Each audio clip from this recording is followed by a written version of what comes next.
Hello, future officers. 23 মে 2025 চনৰ daily current affair এনালাইচিছলৈ সকলোকে স্বাগতম জনালো। কম্পিটিশ্যন কেয়াৰে আগন্তুক APSC CCৰ বাবে ইয়াৰলি কাৰেণ্ট এফেয়াৰ কম্পাইলেশ্যন লৈ আনিছে কেৱল মাত্ৰ 99 টকাত। যদিহে ইণ্টাৰেষ্টেড তেনেহ'লে 7002355399 এই নম্বৰটিত যোগাযোগ কৰিব পাৰে। মাহিলী কেৱল মাত্ৰ 999 টকাত এটি অনলাইন গাইডেন্স প্ৰগ্ৰেম লৈ অনা হৈছে য'ত প্ৰিলিমছ মেইনছ তথা ইণ্টাৰভিউৰ গাইডেন্স এই অনলাইন মাধ্যম যোগে লাভ কৰিবলৈ সক্ষম হ'ব। যদিহে ইণ্টাৰেষ্টেড তেনেহ'লে তলত দিয়া কণ্টেক্ট নাম্বাৰটিত যোগাযোগ কৰিব পাৰে। কণ্টেণ্টত কিছু নতুনত্বৰে কম্পিটিশ্যন কেয়াৰ আনপ্লাগড আৰু কম্পিটিশ্যন কেয়াৰ প্লাছ দুটি চেনেল লৈ অনা হৈছে। আমাক ছাবস্ক্ৰাইব কৰিবলৈ নাপাহৰিব। আহক আজিৰ মোষ্ট ইম্পৰ্টেণ্ট টপিকসমূহ আমি চাওঁ। প্ৰথমেই ইনফ্ৰাষ্ট্ৰাকচাৰ ডিপ্ল'মেচিৰ ওপৰত আলোচনা কৰিম। তাৰপিছত নিউক্লিয়াৰ এনাৰ্জি ফিউচাৰৰ ওপৰত আলোচনা কৰিম। ফুল লিটাৰেচি কিনো হয়, কিহৰ ওপৰত আহিছে আমি চাম। ইয়াৰ ওপৰত আমি অলৰেডি কুৱেশ্যন এটা কৰিছোৱে। তাৰপিছত আমাৰ ব্লু টক্স কিনো হয় আমি চাম। আহক প্ৰথমেই ভাৰতৰ ইনফ্ৰাষ্ট্ৰাকচাৰ ডিপ্ল'মেচিৰ ওপৰত আৰ্টিকেলটো ওলাইছে। বিশেষকৈ ৰিচেণ্টলি যি শ্বিলং শিলচৰ হাইৱেৰ প্ৰপ'জেল যিহেতু আহিলে, শ্বিলং শিলচৰ হাইৱেৰ ওপৰতে আমি ইয়াত কথা পাতিবলৈ ওলাইছো। শ্বিলং শিলচৰ হাইৱে কেৱল এটি ৰিজনেল ৰোড নহয়, এই আমাৰ এটা খুব ডাঙৰ এটি পদক্ষেপ বুলি ক'ব পাৰো, য'ত ভাৰতে ইণ্ডো পেচিফিক অঞ্চলৰ সৈতেও এতিয়া ডিপ্ল'মেটিক ৰিলেশ্যনশ্বিপ মেইনটেইন কৰিবলৈ পাৰিব। এই শ্বিলং শিলচৰ হাইৱে কেলে ইমান ইম্পৰ্টেণ্ট জানেনে? কাৰণ ই Kaladan multi modal transport project, এই প্ৰজেক্টৰ সৈতে ইয়াৰ লিংক আমি দেখা পাইছো। এতিয়া কালাদান মাল্টি মডেল ট্ৰান্সপৰ্ট প্ৰজেক্টনো কি? কালাদান প্ৰজেক্ট কি হয়? কালাদান প্ৰজেক্ট ভাৰত আৰু ম্যানমাৰৰ এটা খুব গুৰুত্বপূৰ্ণ এটি ইনফ্ৰাষ্ট্ৰাকচাৰ প্ৰজেক্ট। আমি যদি উত্তৰ পূৰ্বাঞ্চলৰ কথা কওঁ, আগৰ পৰাই আমাৰ মেইনলেণ্ড ইণ্ডিয়াৰ সৈতে মেইনলেণ্ড ইণ্ডিয়াৰ পৰা আমি অলপমান ছেপাৰেট হৈ আছো। কিয়? কমিউনিকেশ্যনৰ বাবে। কাৰণ আমাৰ মেইনলেণ্ড ইণ্ডিয়া, নৰ্থ ইষ্ট আৰু মেইনলেণ্ড ইণ্ডিয়াৰ মাজত মাত্ৰ এটা সৰু অকণমানি ৰাস্তাই আমি দেখা পাইছো। সেই অকণমানি ৰাস্তাটোৱে হৈছে শিলিগুৰি কৰিডৰ। সেয়েহে নৰ্থ ইষ্ট আৰু মেইনলেণ্ড ইণ্ডিয়াৰ মাজত প্ৰপাৰ নিগোচিয়েশ্যনছৰ কাৰণে অকল আমি শিলিগুৰি কৰিডৰ বুলি নহয়, আমি প্ৰপাৰ ইনিচিয়েটিভ যদি ল'ব লাগে, তাৰ কাৰণে আমি ফ'কাছ কৰিবলগীয়া হৈছে, আমি ডিপেণ্ডেণ্ট হ'বলগীয়া হৈছে বাংলাদেশৰ ওপৰত। এতিয়া ৰিচেণ্টলি আমাৰ বাংলাদেশৰ সৈতে কিছু কণ্ট্ৰভাৰ্চি কিছুমান আহিছে। কণ্ট্ৰভাৰ্চি ইন দ্য চেন্স আপোনালোকে নিশ্চয় গম পাইছেই, শ্বেখ হাছিনা গভমেণ্টৰ পিছত এতিয়া মহম্মদ ইউনুছ যেতিয়া আহিলে, তেওঁ এতিয়া he is pro' China, his government is pro' China government. ইণ্ডিয়াক তেওঁলোকে অলপমান ৰেষ্ট্ৰিক্ট কৰি আছে, আৰু সেইকাৰণে আমিও সেই হিচাপে আমি এতিয়া পদক্ষেপ ল'ব লাগিব, য'ত বাংলাদেশৰ ওপৰত আমাৰ যাতে ডিপেণ্ডেঞ্চি নাথাকে, বাংলাদেশৰ ওপৰত ডিপেণ্ডেঞ্চি নোহোৱাকৈ আমি কিদৰে আগবাঢ়িব পাৰিম, সেই দিশত আমি ফ'কাছ কৰিব লাগিব। অলপ আগতে মই উল্লেখ কৰিলোৱেই যে শ্বিলং শিলচৰ আমাৰ কালাদান প্ৰজেক্টৰ সৈতে লিংক হৈ আছে। এতিয়া কি হ'ব? শ্বিলং শিলচৰ অবভিয়াছলি মেঘালয় আৰু অসমৰ বৰাক ভেলীৰ মাজত আমি এটা খুব সুন্দৰ কানেকশ্যন দেখা পাম। কিন্তু অসমৰ বৰাক ভেলীৰ আকৌ মিজোৰামৰ সৈতে এটা কানেকশ্যন আছে, কাৰণ আমাৰ বৰাক ভেলী ইজ নিয়াৰ টু মিজোৰাম, হয়নে? জিঅ'গ্ৰাফিকেলি চাব গ'লে আমাৰ মিজোৰামৰ ওচৰৰ অঞ্চল। তাৰ মানে শ্বিলঙৰ পৰা শিলচৰ হৈ পেলাই আমি মিজোৰাম পালোগে। এতিয়া মিজোৰাম পালো মানে কি? মিজোৰাম পোৱা মানে হৈছে আমাৰ কালাদান কৰিডৰ আমি পাই গলো, কাৰণ আমাৰ কালাদান প্ৰজেক্টত ম্যানমাৰৰ চিটৱে পৰ্টৰ সৈতে আমাৰ মিজোৰামৰ লিংক হৈ আছে। তো ডাইৰেক্ট এক্সেছ মিজোৰামৰ পৰা আমি ম্যানমাৰ পাই গলো। তো ডেফিনেটলি শ্বিলং শিলচৰ লিংক কিমান গুৰুত্বপূৰ্ণ ধৰিব পাৰিছেনে? মেঘালয়ৰ পৰা বৰাক ভেলীৰ পৰা মিজোৰাম, মিজোৰামৰ পৰা ম্যানমাৰ। আৰু এই ক্ষেত্ৰত বাংলাদেশৰ কোনো ভূমিকাই নাথাকিব। ইয়াত আমাৰ কলকাতাৰ পৰ্ট খুব ইম্পৰ্টেণ্ট ৰোল প্লে কৰিব। তো প্ৰপাৰ মেপিং যদি চাই, এয়া শ্বিলং টু শিলচৰ, ৰাইট? এয়া শিলচৰৰ ওচৰতে এয়া আমাৰ মিজোৰাম লাগি আছে, এয়া আইজল। গৈ গৈ গৈ গৈ গৈ গৈ পুতুককে আমি পাই গলো সিটৱে it's a part of the Kaladan এটা কালাদান প্ৰজেক্ট কৰ পৰা কৰলৈকে হৈছে সিটৱেৰ পৰা কলকাতালৈকে আমাৰ কালাদান প্ৰজেক্ট কৰ পৰা হৈছে সিটৱেৰ পৰা কলকাতা তো আমি মিজোৰাম পালো মানে মিজোৰাম চোন একেবাৰে ম্যানমাৰৰ ওচৰতে এইখিনি আমাৰ মিজোৰাম এইখিনি ম্যানমাৰ মিজোৰাম পালো মানে আমি ম্যানমাৰ পালো ম্যানমাৰ হৈ পেলাই আমি এতিয়া কলকাতা পাই গলো তো ইয়াত বাংলাদেশৰ কোনো ভূমিকাই নাই so this is our proposed high speed corridor ইয়াৰ দ্বাৰা আমাৰ ইকোনমিক ইম্পেক্ট বিশেষকৈ উত্তৰ পূৰ্বাঞ্চলৰ ওপৰত কিছু পজিটিভ ইকোনমিক ইম্পেক্ট আমি দেখা পাম য'ত ত্ৰিপুৰা মণিপুৰ মিজোৰাম অসমৰ কাৰণে কানেক্টিভিটি বুষ্ট আপ হ'ব ট্ৰান্সপোৰ্টেশন কষ্ট কমিব ডিস্টেন্স কমিব এক্সপোৰ্ট বৃদ্ধি হ'ব ইনভেষ্টমেন্ট বাঢ়িব স্বাভাৱিক কথা আজি সাউথ ইষ্ট এছিয়াৰ অন্য দেশসমূহ তেওঁলোকে এটা নৰ্থ ইষ্টত প্ৰজেক্টসমূহ আনিবলে obviously ইনভেষ্টমেন্টৰ কাৰণে তেওঁলোক আগবাঢ়ি আহিব কিয় কাৰণ তেওঁলোকে ইয়াত কোনো ধৰণৰ টেনচন ল'বলগীয়া নাই প্ৰপাৰ কমিউনিকেশ্যন আমি দেখা পাইছো agriculture handicraft mining food processing সকলো ধৰণৰ বেনিফিট আমি ইয়াৰ দ্বাৰা দেখা পাম নেক্সট বেনিফিট ইতিমধ্যে কৈ আহিছো বাংলাদেশৰ ওপৰত যে আমাৰ ডিপেন্ডেন্সি হে ডিপেন্ডেন্সি কমি যাব বে অফ বেংগলৰ এক্সেস আমি পায়ে থাকিম any time Myanmar to Kolkata and of course আজি কেনেবাকৈ যদি কিবা প্ৰয়োজন হয় ৰিজনাল কনফ্লিক্ট যদি হয় তেতিয়া আমি হেমতে ইনিশিয়েটিভ ল'ব পাৰিম because we will have a strong hold over Bay of Bengal plus আমাৰ ইন্দো পেসিফিক স্ট্ৰেটেজিৰ হৈতেও মিলে আমাৰ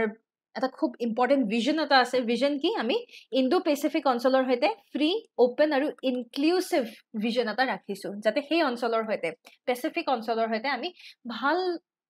সম্পৰ্ক গঢ়ি তুলি ভালদৰে যাতে আমি বেপাৰ বাণিজ্য কৰি থাকিব পাৰো এই ক্ষেত্ৰত আমাৰ IMT ট্ৰাইলেটাৰেল হাইৱেৰ কথা উল্লেখ কৰিব লাগিব IMT মানে ইণ্ডিয়া ম্যানমাৰ আৰু থাইলেণ্ডৰ আমাৰ ট্ৰাইলেটাৰেল হাইৱে ৰাইট ইণ্ডিয়া ম্যানমাৰ আৰু থাইলেণ্ডৰ ট্ৰাইলেটাৰেল হাইৱে ইয়াৰ দ্বাৰা কি হ'ব ইয়াৰ দ্বাৰা চাইনাৰ যি border road initiative plus China Myanmar ji economic corridor hey China Myanmar economic corridor ko ami counter koribo le hoikham hom prelims practice proshno apunalokor babe agbohaisu the Kaladan multimodal transit transport project connects which Indian state to Myanmar's Sittwe port Manipur Tripura Mizoram ne Nagaland উত্তৰটি নিশ্চয় গম পাইছে of course সিটৱে পোৰ্টৰ পৰা আমি কলকাতা পামগে কিন্তু ম্যানমাৰৰ ওচৰত কি আছে উত্তৰটি আমাক কমেন্ট সেকশনত জনাবলে নাপাহৰিব এইখিনতে জনাও যে কম্পিটিশন কেয়াৰে নতুন কৈ এটি ক্লাছৰুম গাইডেন্স প্ৰগ্ৰামৰ এনাউন্সমেন্ট কৰিছে যত প্ৰিলিমছ মেইনছ তথা ইন্টাৰভিউৰ বাবে অফলাইন মাধ্যম যোগে হিলপুখুৰী সেন্টাৰত এটা প্ৰপাৰ গাইডেন্স লাভ কৰিবলৈ সক্ষম হ'ব যদি ইন্টাৰেষ্টেড তেনেহলে তলত দিয়া কন্টেক্ট নাম্বাৰটি যোগাযোগ কৰিব পাৰে ইয়াৰ পিছৰ নিউজলে আমি আগবাঢ়িছো নিউক্লিয়াৰ এনাৰ্জিৰ ফিউচাৰৰ ওপৰত এটি খুব সুন্দৰ আৰ্টিকেল আহিছে fusion and fuel for the future বুলি কৈছে ৰিসেন্টলি নিউক্লিয়াৰ এনাৰ্জিৰ ওপৰত বহুখিনি আলোচনা হৈছে বিশেষকৈ নিউক্লিয়াৰ এনাৰ্জিক আমি কিদৰে ভৱিষ্যতৰ পজিটিভ এসপেক্টত আমি ব্যৱহাৰ কৰিব পাৰো বিশেষকৈ আমাৰ জলবায়ু পৰিৱৰ্তনৰ যি সমস্যা এনাৰ্জি ডিমাণ্ডৰ যি ৰিকুৱায়াৰমেন্ট জিঅ'পলিটিকেল টেনচন সকলো ধৰণৰ সমস্যাৰ বাবে আমি নিউক্লিয়াৰ এনাৰ্জি কিদৰে ব্যৱহাৰ কৰিম ইয়াৰ ওপৰতে আৰ্টিকেলটো ওলাইছে নিউক্লিয়াৰ এনাৰ্জি আমি কেনেকৈ পাম ফিউজনৰ পৰা পাব পাৰো ফিউজনৰ পৰা পাব পাৰো ফিউজন মানে কি এটি ডাঙৰ এটম এটা বা নিউক্লিয়াছ এটা যেতিয়া ভাঙি যায় ভাঙি পেলাই দুডোখৰ যেতিয়া হয় ইয়াকে আমি ফিউজন বুলি কওঁ ফিউজন মানে ভাঙি যোৱা স্প্লিট হোৱা ফিউজন মানে কি ফিউজন মানে উলুটা অকনমানি দুটা নিউক্লিয়াই বা এটম যেটা জোৰা লাগি এটা নিউক্লিয়াছ এটা ফৰ্ম কৰিব ফিউজ হৈছে ইয়াকে আমি কি বুলি কৈছো ইয়াকে আমি ফিউজন বুলি কৈছো অৰ্থাৎ মাৰ্জ হৈছে বা কম্বাইন হৈছে তো দুয়োটা প্ৰসেস ফিউজনে হওক বা ফিউজনে হওক দুয়োটা প্ৰসেসত খুব হাই এমাউন্টত এনাৰ্জি ৰিলিজ হয় আৰু এই এনাৰ্জিখিনি আমি নিউক্লিয়াৰ এনাৰ্জি হিচাপে ইউটিলাইজ কৰো ফিউজনত বেছিকৈ ইউৰেনিয়াম 235 ৰ ব্যৱহাৰ আমি দেখা পাওঁ ফিউজন এতিয়াও আমাৰ ডেভেলপমেণ্ট প্ৰচেছ ভাৰতত ডেভেলপমেণ্ট প্ৰচেছতেই আছে এটা যেহেতু ইউৰেনিয়াম 235 ৰ কথা আহিলেই ইউৰেনিয়াম 235 কিন্তু আপুনি ন্যাচাৰালি খুব কমহে পায় প্ৰকৃতিয়ে ইউৰেনিয়াম 235 খুব কমকৈ দিছে হেহে আমি এটা প্ৰচেছৰ মাধ্যমেৰে আমি যাব লাগে আৰু সেই প্ৰচেছক কোৱা হয় ইউৰেনিয়াম এনৰিচমেন্ট মানে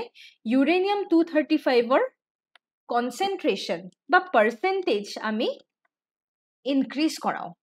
তো দা এনৰিচমেন্ট মানে কি এনৰিচমেন্ট মানে ইউৰেনিয়াম 235 ৰ পাৰ্সেন্টেজ আমি বৃদ্ধি কৰোৱাটোকে ইউৰেনিয়াম এনৰিচমেন্ট বুলি কোৱা হয়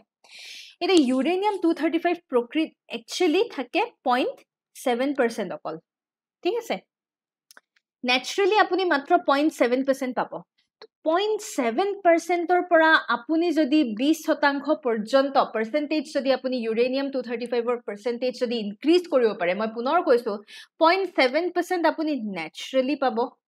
0.7% পৰা আপুনি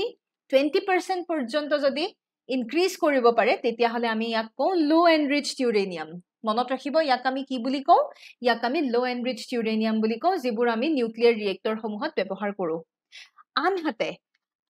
আমি অতি বেছি ইউৰেনিয়াম এনৰিচমেন্ট যদি কৰি দিও 20%তকৈ বেছি যদি আমি কৰো সেই বস্তুটো কিন্তু সেই এনৰিচড ইউৰেনিয়ামক আমি কও হাই এনৰিচড ইউৰেনিয়াম আৰু ইম্পোৰ্ট এক্সপোৰ্ট এই ক্ষেত্ৰত হাই এনৰিচড ইউৰেনিয়ামৰ ইম্পোৰ্ট এক্সপোৰ্টত বাধা প্ৰদান কৰা আছে 80% ৰ ওপৰ যদি এনৰিচমেন্ট কৰা হয় 0.7% ৰ পৰা আপুনি যদি 80% পৰ্যন্ত ইউৰেনিয়ামৰ কনসেন্ট্ৰেশন ইনক্ৰিজ কৰি দিয়ে হেয়াটো আৰু আমাৰ নিউক্লিয়াৰ ওয়েপন হ'বগে ঠিক আছে ইতিহাসৰ পৃষ্ঠাত উভতি গলে আমাৰ মনত পৰে হিৰোশিমা আৰু নাগাসাকিৰ কথা দ্বিতীয় বিশ্বযুদ্ধ যেতিয়া হৈছিল দ্বিতীয় বিশ্বযুদ্ধ 1945 চনত 1945ত হে তেতিয়া নাগাসাকি আৰু হিৰোশিমাত আমি একমাত্ৰ আৰু বৰ্তমানৰলৈকে প্ৰথম আৰু একমাত্ৰ বৰ্তমান সময়লৈকে আমি এটম বমৰ ব্যৱহাৰ দেখা পাও আৰু তাতে কি ব্যৱহাৰ কৰিছিল তাতে ইউৰেনিয়াম 235 ব্যৱহাৰ কৰিছিল লগতে প্লুটোনিয়াম 239 ৰো ব্যৱহাৰ কৰা হয় মনত ৰাখিব ইউৰেনিয়াম 235 আৰু প্লুটোনিয়াম 239 এই দুয়োটা নিউক্লিয়াৰ বস্তু ব্যৱহাৰ কৰিছিল বম্ব হিচাপে এটমিক বম্ব হিচাপে এই যে নিউক্লিয়াৰ বম্ব বিলাক যে ডেভেলপ হল অৰ্থাৎ নিউক্লিয়াৰ পাৱাৰ যে কিছু দেশে যে নিউক্লিয়াৰ পাৱাৰ নিজৰ অন্ডাৰত যে আনিবলৈ চেষ্টা নিজৰ নিউক্লিয়াৰ পাৱাৰ যে নিজৰ লগত যে কনসেন্ট্ৰেট কৰিব ধৰিলে হেতু কেতিয়া হল কোল্ড ওয়াৰৰ সময়ত নিউক্লিয়াৰ পাৱাৰ ডেভেলপমেন্ট আৰু বেছি বাঢ়ি গল 1945 ৰ পিছত লাহে ইউএছ আৰু সোভিয়েট ইউনিয়নৰ মাজত সেই সময়ত ৰাছিয়া নাছিলে সেই সময়ত সোভিয়েট ইউনিয়ন বুলি কোৱা হৈছিল তো ইউএছ আৰু সোভিয়েট ইউনিয়নৰ মাজত কোল্ড ওয়াৰ চলি আছিল আৰু সেই কোল্ড ওয়াৰৰ সময়ত প্ৰায়ভাগ দেশে নিজাববীয়াকৈ নিউক্লিয়াৰ এনাৰ্জি ডেভেলপমেন্টত ফোকাস কৰিলে আৰু বৰ্তমান আমাৰ ইউএছ আৰু ইৰানৰ নিউক্লিয়াৰ কন্ট্ৰোভাৰ্সি চলি আছে যত ইউৰেনিয়াম এনৰিচমেন্টত ইউএসএ ইৰানক বাধা প্ৰদান কৰি আছে ইৰানে মানি চলা নাই তো এনে ধৰণৰ কিছু কনফ্লিক্ট আমি বৰ্তমান জিওপলিটিক্সত দেখা পাই আছো ওভাৰঅল আমি যদি পজিটিভ এসপেক্টত নিউক্লিয়াৰ এনাৰ্জিৰ কথা ক'বলৈ যাও পজিটিভ এসপেক্টত নিউক্লিয়াৰ এনাৰ্জিৰ কথা ক'বলৈ গলে নিউক্লিয়াৰ এনাৰ্জিয়ে খুব হাই এমাউন্টত আমাক এনাৰ্জি দিব পাৰে নিউক্লিয়াৰ এনাৰ্জি খুব হাই এমাউন্টত আমি নিউক্লিয়াৰ এনাৰ্জি পাব পাৰো আমাৰ ফসিল ফিউয়েলৰ তুলনাত কয়লা বা পেট্ৰলৰ তুলনাত আমি খুব সাংঘাতিক হাই এমাউন্টত আমি এনাৰ্জি পাও তো 1 কেজি ইউৰেনিয়াম 235 এ 3 মিলিয়ন কেজি কয়লাৰ সমান এনাৰ্জি দিব ভাবি চাওক 1 কেজি ইউৰেনিয়াম মাত্ৰ 1 কেজি ইউৰেনিয়ামে আমাক 3 মিলিয়ন কেজি কয়লাৰ নিচিনা বা 21 মিলিয়ন লিটাৰ ফসিল ফিউয়েলৰ নিচিনা আমাক হিমানখিনি এনাৰ্জি প্ৰভাইড কৰে so this is really very efficient আৰু এটি পজিটিভ এসপেক্ট চাব গলে কাৰ্বন এমিশন ইয়াৰ পৰা কোনো ধৰণৰ কাৰ্বন এমিশন নহয় কাৰণ আপুনি কয়লা যদি পুৰে বা অন্য পেট্ৰল ডিজেল যদি পুৰে তেতিয়া কি হ'ব কাৰ্বন এমিশন হয় কিন্তু নিউক্লিয়াৰ এনাৰ্জিৰ ক্ষেত্ৰত কোনো কাৰ্বন এমিশন নাই তাৰ উপৰি আমি দেখা পাও ইটস আ ষ্টেবল সোৰ্স তাৰ উপৰি ৰিলায়েবল আমি এনেকুৱা কথা নহয় যে আজি বতৰ বেয়া বতৰ ভাল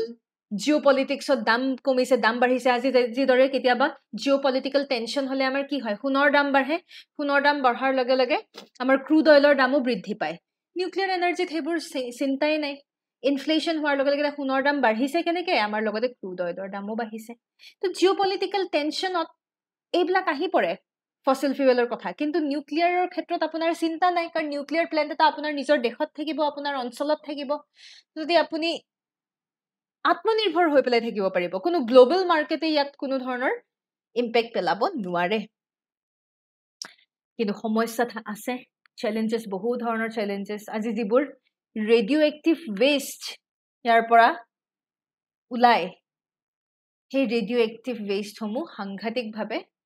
স্বাস্থ্যৰ বাবে সাংঘাতিকভাৱে ক্ষতিকাৰক নিউক্লিয়াৰ এক্সিডেন্ট সমূহৰ কথা আমি আওকাণ কৰিব নোৱাৰো কাৰণ এক্সিডেন্ট জানি বুজি নহয় কেতিয়াবা আনফৰচুনেটলি নিউক্লিয়াৰ এক্সিডেন্ট হ'ব পাৰে ইতিমধ্যে আমি দুটা মেজৰ নিউক্লিয়াৰ এক্সিডেন্ট দেখা পাই থৈছো চাৰ্নোবিল ইউক্ৰেইনৰ চাৰ্নোবিলত এসময়ত ইনসিডেন্ট হৈ থৈছে আৰু 2011 চনত যেতিয়া জাপানত সুনামি আহিছিলে সেই সুনামিৰ দ্বাৰা ফুকুশিমা নিউক্লিয়াৰ ডিজাস্টাৰো হোৱা আমি দেখা পাওঁ তাৰ উপৰি নিউক্লিয়াৰ প্ৰলিফাৰেশ্যন ৰিস্ক আজি নিউক্লিয়াৰ পাৱাৰ দেশসমূহে যে ৰাখি থৈছে নিজৰ লগত অকল সিভিলিয়ান পাৰপাস বা ভাল কাৰণেতো ৰাখি থোৱা নাই মিলিটাৰী পাৰপাসতো ব্যৱহাৰ কৰিব পাৰে এটা যেনেকৈ পাকিস্তান এনি টাইম ধমকি দিয়ে আছিলে আমি যদি নাথাকো আমি নিউক্লিয়াৰ দি দিম তেনেকুৱা ধৰণৰ কথা ফিউজন এনাৰ্জিৰ বিষয়ে ক'ব গ'লে বৰ্তমান কিছু অনগোয়িং প্ৰজেক্ট চলি আছে যেনে ইন্টাৰনেশ্যনেলি এটা প্ৰজেক্ট চলি আছে যাক আমি আইটাৰ বুলি কওঁ ঠিক সেইদৰে ভাৰতৰ নিজা অনগোয়িং প্ৰজেক্ট চলি আছে যাৰ নাম হৈছে আদিত্য এইবোৰ আমাৰ ফিউজন প্ৰজেক্ট বৰ্তমান যদি আমি গ্লোবাল নিউক্লিয়াৰ লিডাৰ বুলি কওঁ তেতিয়াহ'লে বৰ্তমান ইউএছ ৰাছিয়া ফ্ৰান্স আৰু চাইনা এখন গ্লোবালি নিউক্লিয়াৰ লিডাৰ ইণ্ডিয়াৰ ষ্টেণ্ড চাব গ'লে ইণ্ডিয়াই বৰ্তমান সিভিল নিউক্লিয়াৰ ডিলসমূহ সাইন কৰিছে আমাৰ ফাষ্ট ব্ৰিডাৰ ৰিয়েক্টৰ টেকনলজি আছে এণ্ড ভেৰি ইম্পৰ্টেণ্ট ভাৰতত ইউৰেনিয়ামৰ পৰিমাণ কম কিন্তু আমাক প্ৰকৃতিয়ে thorium as a nuclear fuel দিছে তো থৰিয়াম বেছড ৰিয়েক্টৰো আমাৰ লগত আছে আমি আগবাঢ়ি গৈ আছো নিউক্লিয়াৰ এনাৰ্জিৰ দিশত তো ভৱিষ্যতলে আৰু আমি এই বছৰৰ বাজেটত স্মল নিউক্লিয়াৰ ৰিয়েক্টৰৰ কথা উল্লেখ কৰিছে যাতে সিভিলিয়ানৰ বাবে নিউক্লিয়াৰ এনাৰ্জি আমি সঠিকভাৱে ব্যৱহাৰ কৰিব পাৰো তো ভৱিষ্যতলে ইণ্ডিয়াত নিউক্লিয়াৰ এনাৰ্জি আৰু বৃদ্ধি পাব বৰ্তমান আমাৰ 8000 মেগাৱাট কেপাসিটিত আমি আছো আমাৰ বাই 2031 এপ্ৰক্সিমেটলি 22000 মেগাৱাটৰ কেপাসিটিৰ এইম আমি ৰাখি থৈ দিছো এইদৰে আমিও আগবাঢ়িবলৈ প্ৰচেষ্টা চলাই আছো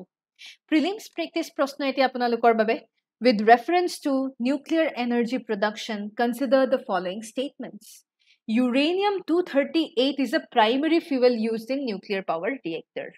Low-enriched uranium used in civilian reactor contains up to 20% uranium-235. Nuclear fusion, unlike fission, results in the splitting of heavy atomic nuclei. উত্তৰটি নিশ্চয় গম পাইছে তেনেহলে আমাক কমেন্ট সেকশনত জনাবলে নাপাহৰিব এইখিনি জনাই থওঁ যে CSETৰ ফুল কোৰ্স যদি বিচাৰিছে তেনেহলে 999 টকাত এটি ফুল কোৰ্স লাভ কৰিবলৈ সক্ষম হ'ব যত এক্সট্ৰা বোনাস হিচাপে CSETৰ টেষ্ট সিৰিজ একেবাৰে ফ্ৰীতে ৰখা হ'ব সবিশেষ জানিবৰ বাবে তলত দিয়া কন্টাক্ট নম্বৰটো যোগাযোগ কৰিব পাৰে প্ৰতি শনিবাৰে কম্পিটিশন কেয়াৰে এটি কাৰেন্ট এফেয়াৰ টেষ্ট কণ্ডাক্ট কৰে কেৱল মাত্ৰ 10 টকাত এই টেষ্টটো লাভ কৰিবলৈ সক্ষম হ'ব সেয়েহে তলত দিয়া কন্টাক্ট নম্বৰটো যোগাযোগ কৰিব পাৰে আমি আগবাঢ়িছো পিছৰটো নিউজলে ফুল লিটাৰেসি ইতিমধ্যে চিফ মিনিষ্টাৰ মিজোৰামৰ মুখ্যমন্ত্ৰীয়ে মিজোৰামক ভাৰতৰ প্ৰথমখন ফুল্লি লিটাৰেট ষ্টেট হিচাপে ডিক্লেয়াৰ কৰিলে so it's the first state of India to achieve complete literacy to complete লিটাৰেসি মানে ইয়াত 100% কোৱা নাই 98.2% this is something which is important 100% নহয় 98.2% as per periodic আমি যদি চাওঁ লিটাৰেসি ৰেট চাব গলে obviously এতিয়া লাহেকৈ 98.2% ৰ পৰা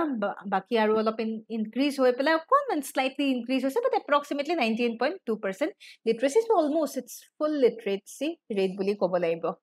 কি ইনিশিয়েটিভ ব্যৱহাৰ কৰিছে তেওঁলোকে নৱ ভাৰত সাক্ষৰতা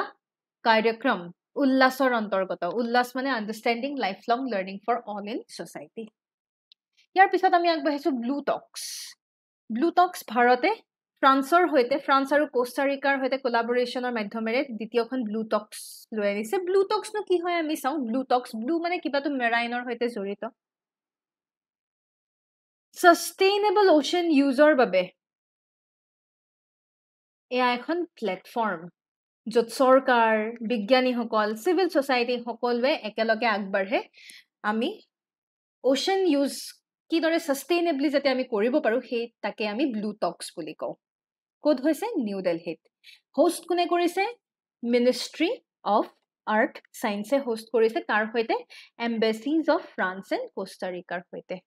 ইতিমধ্যে আমি গম পালোৱে আমাৰ সাস্টেইনেবল ডেভেলপমেন্টাল গোল 17টা এসডিজিৰ যেটো 14 নম্বৰ এসডিজি হেতুৱে কি কয় লাইফ বিলো ওয়াটাৰৰ কথা কয় তো আমাৰ এসডিজি 14 এই গোলটো পুৰা কৰিবৰ বাবে blue talk is significant Prelims practice prashna. Consider the following statements regarding Blue Talks. India hosted the second Blue Talks in collab with France and Costa Rica, a multilateral consultation platform that brings together governments, scientists, and civil society to build consensus for sustainable ocean use, hosted by Ministry of Earth Sciences.